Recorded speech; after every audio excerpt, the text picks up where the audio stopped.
Hello po! Nag-lead po ako ng palatang makabayan sa Boy Scout investiture namin. Tumayo ng tuwid para sa ating panatang makabayan na pangungunahan ni Scout Zion Dane Hamilo mula sa Pre-Kindergarten 1. Panatang makabayan, iniibig ko ang Pilipinas. Ang lupang sinyawan, tama na atong lahat. Tinuturo ko, tinutulungan, maging malakas, masipag at lahat. Dahil mahal ko ang Pilipinas, dirinig ko ang kaya ng aking mga magulang. Gusto din ko ang pagtuloy pagkaaralan. Lutupanin ko ang pagtuloy ng mga makabayan.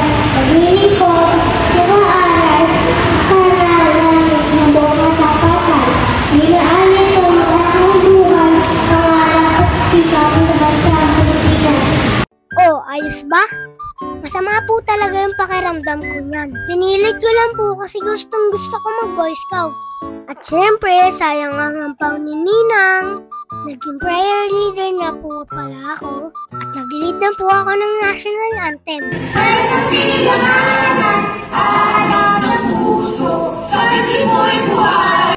Sana sa susunod po to si leader naman para mapakita ko yung moves ko. Thank you for watching guys. Namiss ko po kayo. Bye-bye!